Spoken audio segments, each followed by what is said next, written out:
Olá a todos, eu sou a professora Patrícia Camargo de Oliveira e nessa aula nós iremos tratar do assunto função de primeiro grau. A função, então, de maneira geral, ela se refere a uma regra matemática que possibilita relacionar os elementos de um sistema a outro elemento único de outro sistema. Então, nesse caso, percebam, vocês têm dois sistemas e a forma de relacionar um sistema a outro é dada pela função, por essa regra matemática dada pela função. Nesse sentido, a função de primeiro grau fornece uma maneira de apresentar um elemento de um conjunto que depende do elemento de outro conjunto. Nesse sentido, então, vejam que esses elementos, eles estão relacionados, né? Um depende do outro, tá? Então, nesse sentido, os conjuntos se encontram associados pela dependência entre esses elementos. Tomando como exemplo x e y, dizemos que, como essas variáveis são dependentes, para cada valor de x existirá um valor de y correspondente. Nesse sentido, então, percebam que a função y, ela varia ali de acordo com o valor adquirido por x, tá? Nesse sentido, dizemos que y está em função de x, ou seja, ele está dependendo de x. Ele irá variar de acordo com a variação de x, em que x representará o conjunto do domínio e y representará o conjunto da imagem, no contradomínio.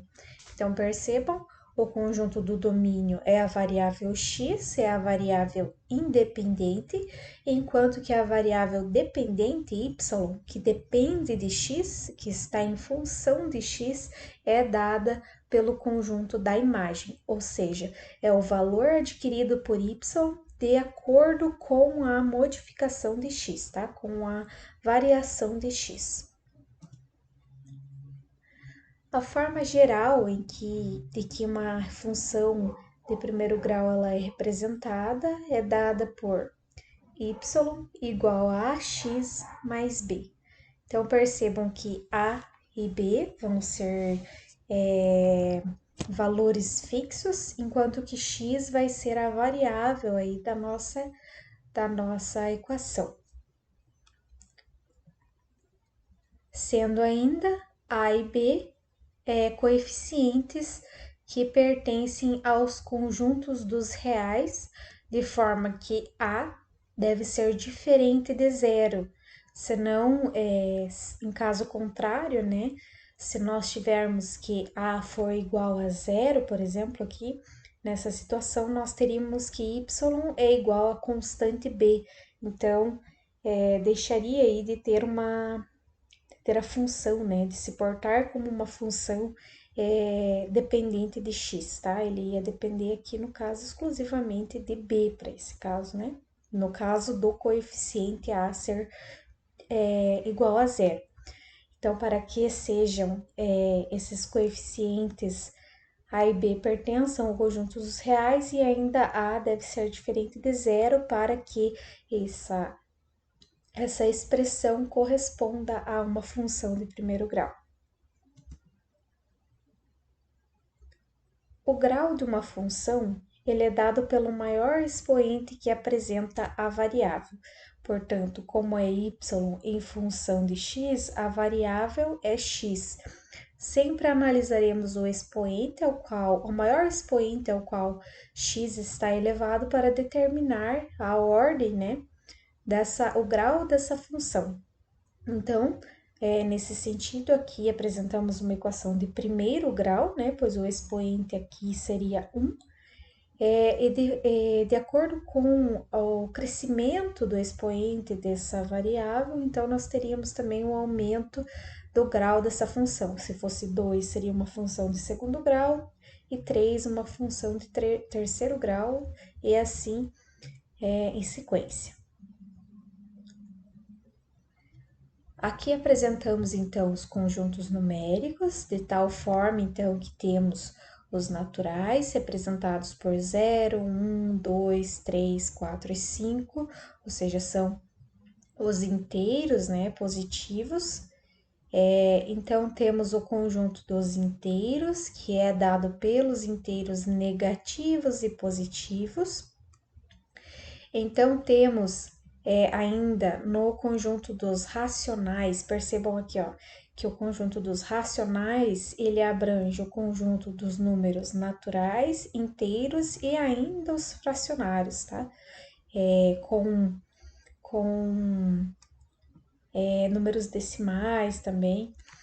Então, temos também os irracionais, são números aqui que não podem ser representados por uma razão entre dois números inteiros, né? Como, por exemplo, a raiz de 2, o pi, o neperiano, né? O número de Euler. Nós temos também, então, que todos esses conjuntos, eles são ainda abrangidos pelo conjunto dos reais, tá? Então, o conjunto dos reais é o conjunto numérico que abrange aí todos os outros conjuntos numéricos.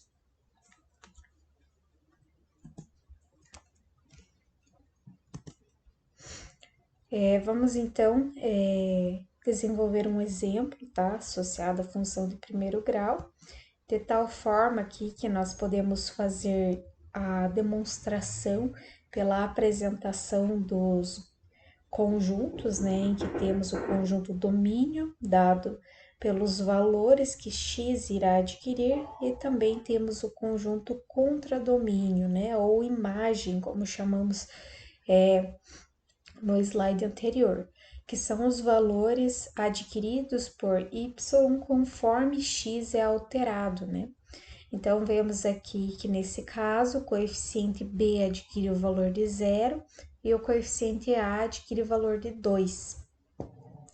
Então, temos aqui que y depende exclusivamente de 2x. Vemos então, substituindo os valores, que para o caso de x ser 0, y assume o valor 0, para o caso de x ser igual a 1, y assume o valor igual a 2, e quando x é igual a 2, y torna-se 4, quando x igual a 3, y é igual a 6, e quando x é igual a 4, y é igual a 8. Perceba que para o caso do conjunto imagem ou contradomínio, não necessariamente todos os elementos precisam pertencer, precisam corresponder a algum elemento do conjunto do domínio, tá? Nós já veremos melhor um pouco sobre essa nomenclatura. Então, delimitando aqui o que é uma função e o que não é uma função, quando temos que todos os elementos do conjunto domínio correspondem a um único valor no conjunto imagem ou contradomínio, temos então que f é caracterizado como função. No caso em que temos um elemento do conjunto domínio que não apresenta um valor correspondente no conjunto contradomínio ou imagem, temos então que essa relação não é uma função, tá? Então, todos os elementos do conjunto domínio precisam corresponder na função a pelo menos um valor no conjunto contradomínio para ser função.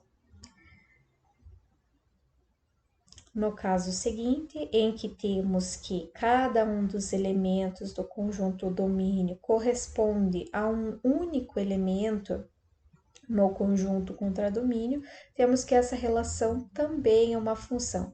Veja que neste caso se diferencia do exemplo acima, pela situação em que temos que mais de um elemento do conjunto domínio corresponde a um elemento do conjunto contradomínio. Então, no caso, essas duas situações aqui, elas são funções. O que não pode ocorrer é que um dos elementos do conjunto domínio não corresponda a um dos elementos do conjunto contradomínio. Também temos que, no caso aqui de apresentarmos aqui no conjunto domínio um elemento que corresponda a mais de um resultado no conjunto contradomínio, este caso também não é uma função. Então, os elementos aqui do conjunto domínio devem corresponder a um único resultado no conjunto contradomínio, tá? Apesar de que, por exemplo, se o elemento A e B, os dois correspondessem a M, por exemplo, seria uma função. O que não pode é B corresponder a M e a N ao mesmo tempo. Então, neste caso aqui, não se trata de uma função de primeiro grau. Nesses dois casos aqui apresentados à direita, quando um dos elementos da função não corresponde a nenhum elemento do conjunto contradomínio, e quando um dos elementos do conjunto domínio apresenta mais de um valor possível para a função, né, no conjunto contradomínio. Nesses dois casos, então, não se trata de uma função de primeiro grau. Então, temos as funções de primeiro grau podem ser entendidas como y em relação a x, y em função de x, e são denotadas por y de x e f de x. Nesse sentido, dizemos que y se refere à variável dependente e x à variável independente.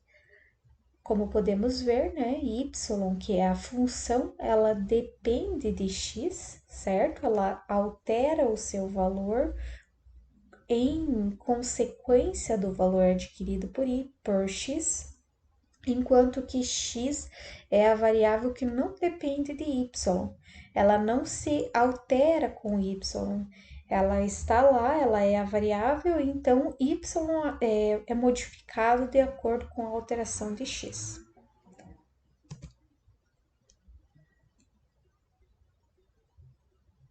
Uma outra forma de representar uma função é através da notação matemática. Então, temos que y está para r, contido ali, então, né, representado por r.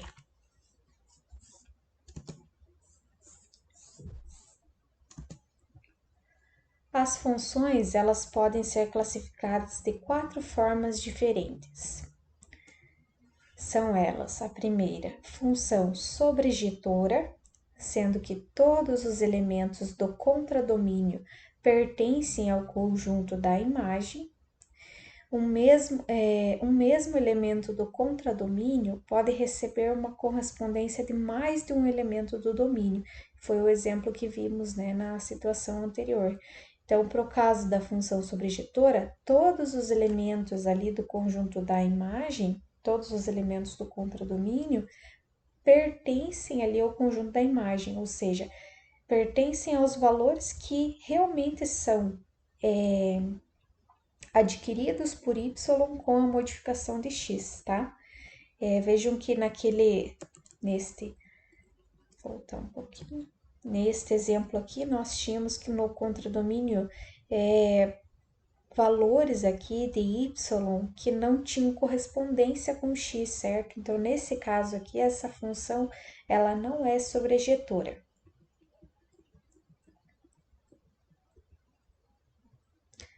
Agora, então, temos a função injetora. Para a função injetora, cada elemento do domínio possui uma única e distinta imagem. Um elemento do conjunto da imagem não pode corresponder a dois elementos do domínio. Então, neste caso aqui, temos que nesse conjunto domínio haverá ali apenas uma e distinta imagem. Nesse caso, então, associado ao conjunto domínio, não haverá um elemento que corresponderá a dois resultados em y, tá? Então, nesse caso aqui, é chamada de função injetora, tá? Então, se você pegar ali, por exemplo, esta daqui, ela é uma função injetora, tá?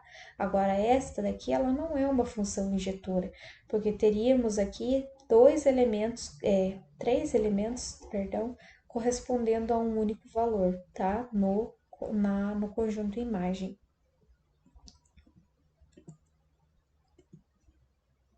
Função bijetora. Uma função é bijetora se ela for sobrejetora e injetora ao mesmo tempo.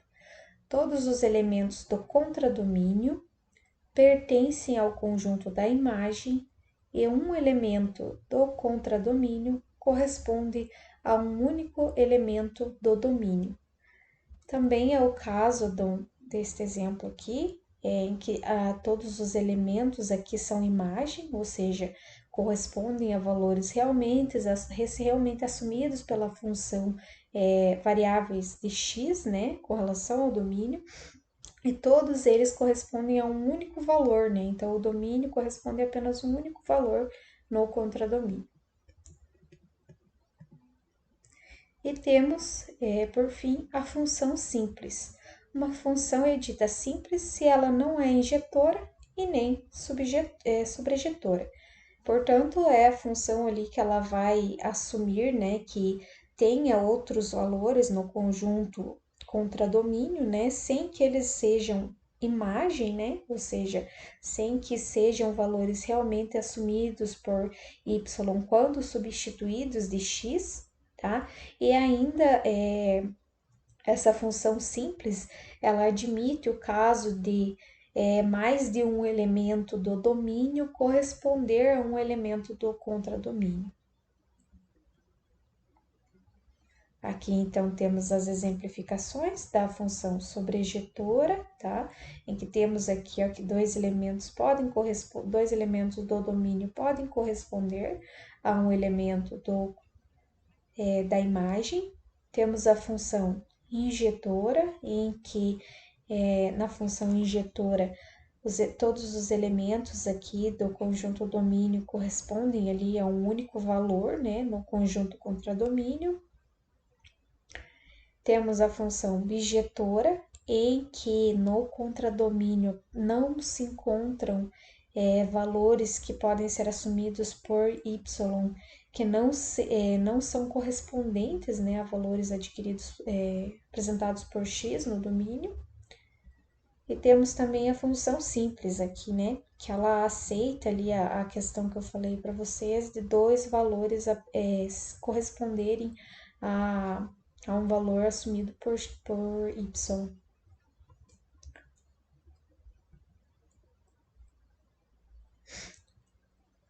Temos então os gráficos para a função de primeiro grau. Temos que o coeficiente b, ele é caracterizado pelo ponto onde a reta da função, né, a representação gráfica da função corta o eixo y, sendo que se o coeficiente a for positivo, temos então que a reta nós dizemos que ela é crescente, tá? E se A for negativo, dizemos então que essa função adquire um ordenamento aqui decrescente. Sendo A denominado coeficiente angular da reta, determinará então a angulação adquirida por essa reta, enquanto que B é denominado coeficiente linear da reta. B, então, corresponde ao valor em que a reta corta o eixo Y. Então, temos que para a função crescente, o ângulo ali é menor que 90 graus, enquanto que para a função decrescente, verificamos que o ângulo ele é maior que 90 graus. O ângulo ele é tomado nesse sentido aqui, pessoal, tá? Partindo do eixo X até o encontro da reta. Então, verificamos aqui que partindo do eixo X até o encontro da reta, realmente a angulação ela é maior que 90 graus e nesse caso aqui é menor. A raiz ou zero de uma função. De maneira geral, o objetivo das funções é a determinação de alguma incógnita, de forma que representa o valor de x para o qual y é igual a zero, denominando-se raiz ou zero. Então, a raiz ou zero de uma função seria o valor que x adquire quando a função é igual a zero, tá? Então, essa é a relação aí da raiz ou zero da função. Neste ponto, a reta está interceptando o eixo x. Como exemplo, então, temos y igual a 3x mais 9. Vamos verificar, então, qual o valor adquirido por x quando y é igual a zero, ou seja, qual o ponto da reta ali, determinada pela função de primeiro grau no gráfico, qual é o ponto que essa reta corta o eixo das abscissas. 3x mais 9, então, igualando y igual a zero. Temos, então, passando o 9 para o lado direito da equação, temos 3x igual a menos 9. Então, isolando x, temos x sobre é igual a menos 9 terços. 9 dividido por 3 é igual a 3, então temos que x é igual a menos 3. Portanto, é o valor adquirido por x quando y é igual a zero. Vamos realizar, então, alguns exercícios associados ao tema da aula de hoje, né? As funções de primeiro grau. Esse exercício, então, ele foi abordado pela UFS em 2014 e diz que o salário mensal de um vendedor é de 750 fixos mais 2,5% sobre o valor total em reais das vendas que ele efetuar durante o mês. Em um mês em que suas vendas totalizarem X reais, o salário do vendedor será dado pela expressão. Então, temos aqui 5 expressões. 750 mais 2,5x, 750 mais 0,25x, 750,25x, 750 vezes 0,25x, 750 mais 0,025x. Então, vamos à resolução desse problema. A equação, então, portanto, ela é de primeiro grau, né? Já que ela varia com x ali, que corresponde às vendas realizadas por esse vendedor em um determinado mês, tá? As vendas correspondentes ao valor em reais. Com isso, então, temos que o valor fixo que esse vendedor recebe é de 750 reais. X é o valor variável de vendas.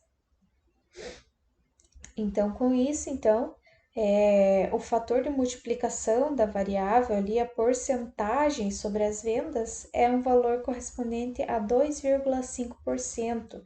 Então, o coeficiente A, ele vai ser dado por 2,5 sobre 100, tá? Transformando, então, essa porcentagem em decimal. Tem uma aula sobre a transformação, tá? Dessa porcentagem decimal, tratando aí da relação de porcentagem e também resolvemos alguns exercícios. Se você ficou com dúvida aqui nesse ponto, você pode acessar essa aula aí. Então, transformando aí essa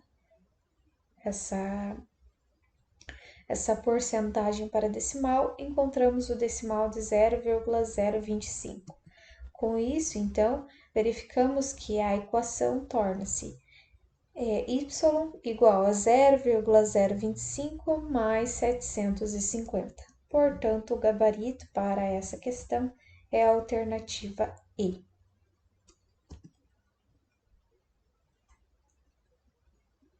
O próximo exercício, ele trata de um gráfico e temos então que o gráfico representa a função real definida por f de x igual a ax mais b. Nesse caso, ele está pedindo para determinar a soma de a mais b, tá? Então, aqui temos as opções A, 3, B, 1, C, 1,5, D, 2 e E, 2,5. Então, vamos à resolução desse problema.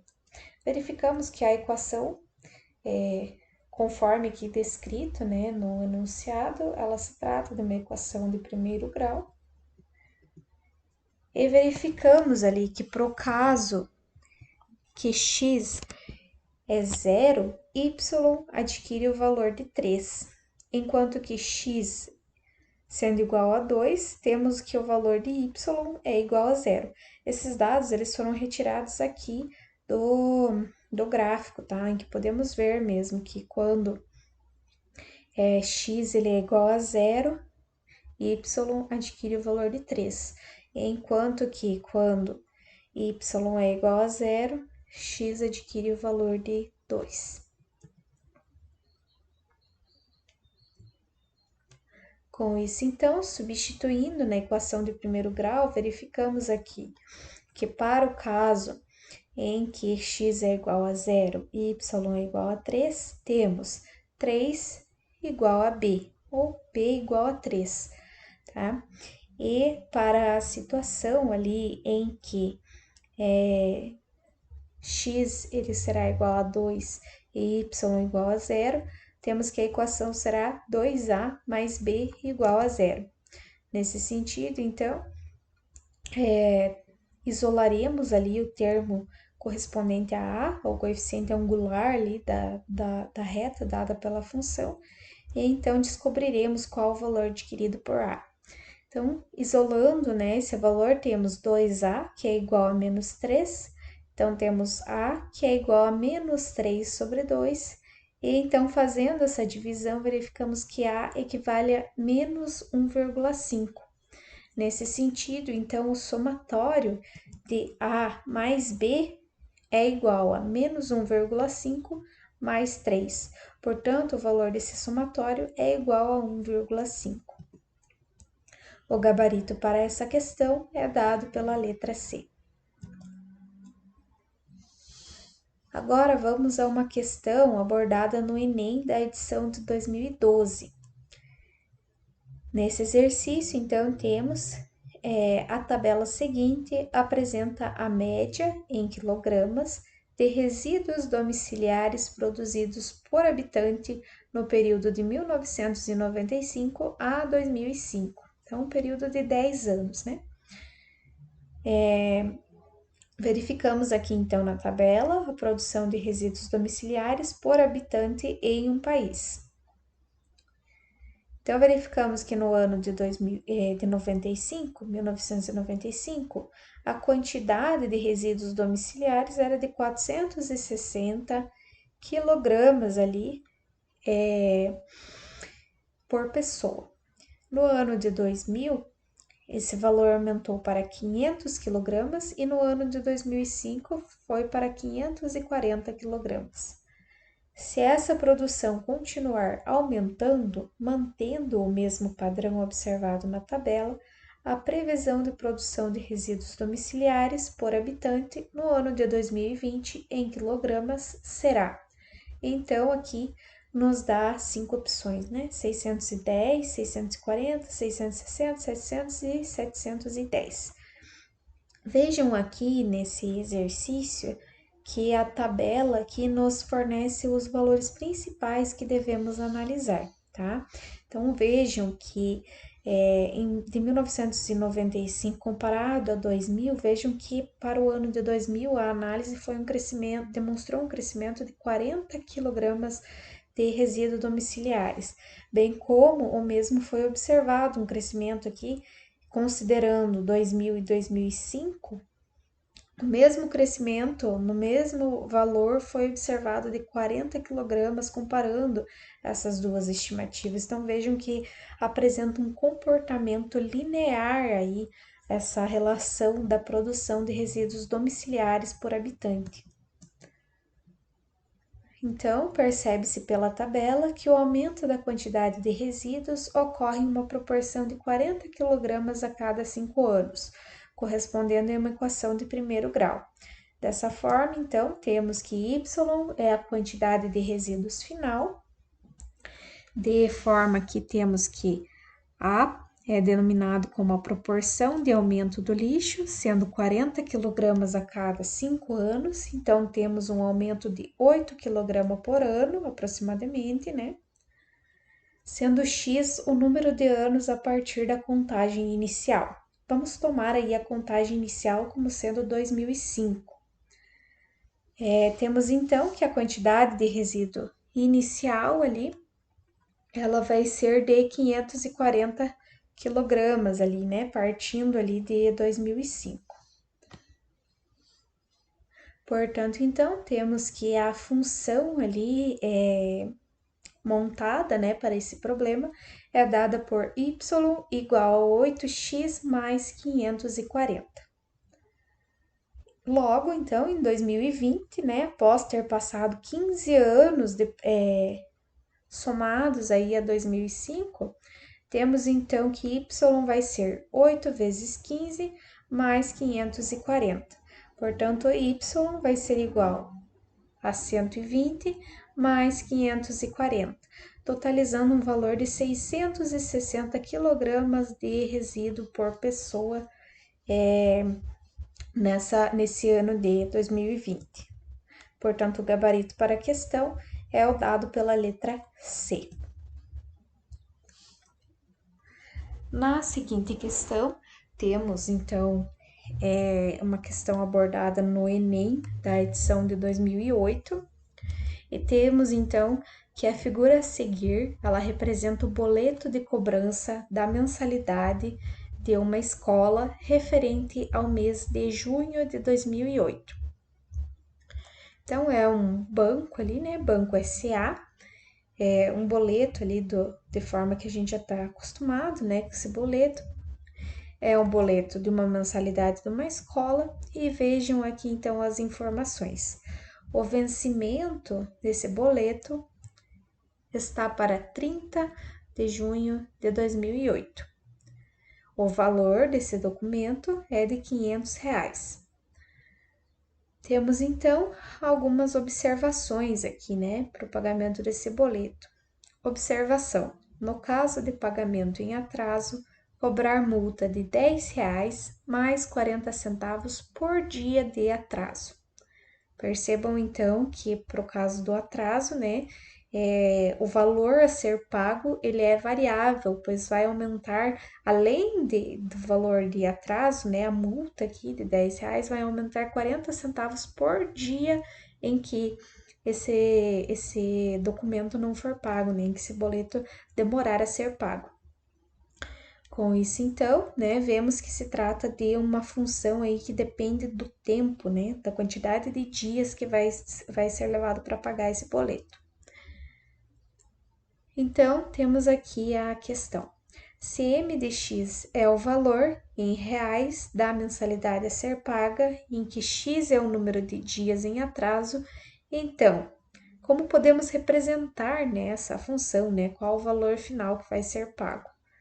Temos, então, em A, M de X igual a 500 mais 0,4x, M de X igual a 500 mais 10x, M de X igual a 510 mais 0,4x, temos M de X igual a 510 mais 40x, temos em E M de X M de X igual a 500 mais 10,4x. Então, vamos à resolução desse problema.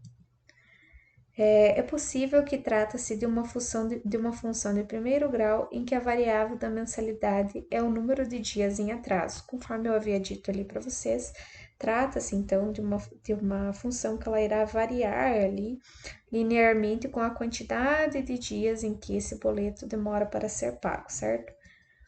Então, verificamos que o valor a ser pago, m de x, é uma função de primeiro grau dada por ax mais b. Verifica-se que para o caso do atraso, o valor fixo na função vai ser d.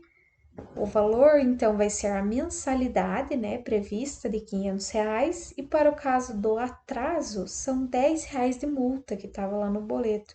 Então, o valor fixo a ser pago vai ser R$ 510 para o caso do atraso.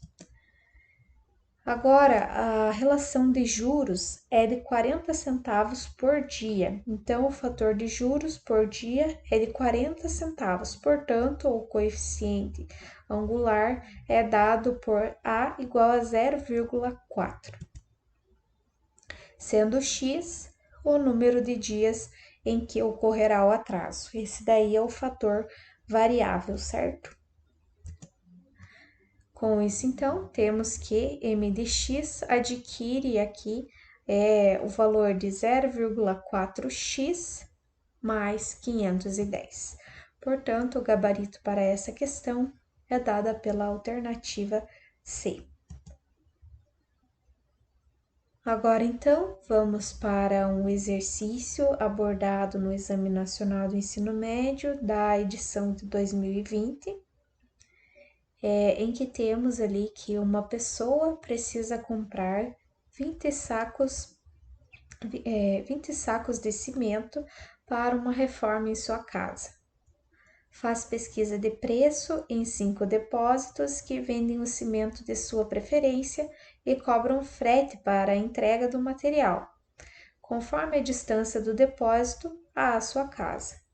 As informações sobre o preço do cimento, valor do frete e distância do depósito até a casa dessa pessoa estão apresentadas no quadro. Então, vejam aqui, são cinco depósitos, né, que essa pessoa verificou, né, antes de comprar. E então, aqui temos o valor do saco de cimento para cada uma dessas empresas, bem como o valor do frete cobrado, né, por quilômetro por cada uma dessas empresas para fazer o transporte desse material e a distância entre a casa e o depósito, né, a distância que o transporte aí deverá percorrer para levar o material para a pessoa. Então, vemos, a pessoa escolherá um desses depósitos para realizar a sua compra, considerando os preços do cimento e do frete oferecidos em cada opção. Se a pessoa decidir pela opção mais econômica, o depósito escolhido para a realização dessa compra será o. Então, temos aqui as 5 opções de depósitos. Vamos analisar então. O depósito A cobra por saco de cimento R$ 23,00. O depósito B, R$ 21,50, o depósito C, R$ 22, o depósito D, R$ 21 e o depósito E, R$ 24. O mais barato com relação ao saco de cimento é o depósito D, certo? Mas ainda o exercício não para por aí, porque temos a análise aqui do frete, certo? O depósito A cobra um valor referente a R$ 1,00 por quilômetro, o B, R$ 3,00, o C, R$ 1,50, o D, R$ 3,50 e o E, R$ 2,50. O que cobra um frete mais barato é o valor aqui de R$ 1,00 do depósito A. Mas esse valor do frete também depende da distância, né, da casa da pessoa até esse depósito. Então, vemos que a distância do depósito A até a casa da pessoa é 10 km, para B 12 km, para C 14 km, para D 18 e para E 2 km. Vamos então analisar essa situação aqui, que verificamos então que tratam-se de equações de primeiro grau, né, em que há dependência aqui com relação à distância do frete, né, já que o valor do saco de cimento ele é fixo, né? O que vai variar aí é a relação aí do frete. Então, verificamos que trata-se de uma função de primeiro grau, certo? Com a cara b mais ax, né? Sendo x aqui a variável da distância analisada, tá? Então, verificamos que para o depósito A, considerando os 20 sacos de cimento, o valor pago é de R$ 460. Para o depósito B, R$ 430, para C, 440, para D, 420, para E, 480. Aqui, então, é o coeficiente A, né, que é o valor cobrado por quilômetro, né, para o frete desse material, e aqui, então, a quantidade em quilômetros. Fazendo aqui o cálculo, então, temos para o depósito A, 460 mais 10, igual a 470. Para o depósito B, temos 430 mais 3 vezes 12, né? 3 vezes 12 é 36, correspondendo ao valor de 466. Para o depósito C, o valor de 440 para o material e 1,5, né, vezes 14 para o transporte, correspondendo a um valor aí de frete de R$ 21, tá? Então, correspondendo a um valor total de 461. Temos também para o depósito de R$ 420 correspondente ao material, mais 3,5 vezes 18 correspondente ao frete aí, né? O frete então correspondente a R$ 63, totalizando aqui um valor total de 483. Para o último depósito, R$ 480 o cimento, mais 2,5 vezes 2 correspondente ao frete, então apresentando aí um valor de frete de R$ 5. Percebemos então que a opção mais barata é a dada aqui pelo depósito C, em que o somatório do material mais o frete sai um valor de R$ 461, tá? Comparando aí com os outros 4 depósitos, o C é o mais vantajoso financeiramente, né? Mais barato. Logo, a opção mais econômica é o depósito C. Portanto, o gabarito é a letra C. Nesse sentido, então, terminamos a nossa aula. Eu espero que vocês tenham gostado do conteúdo, da resolução de exercícios. Eu espero que tenha ficado claro para vocês. Eu agradeço muito a atenção e até uma próxima. Tchau, tchau.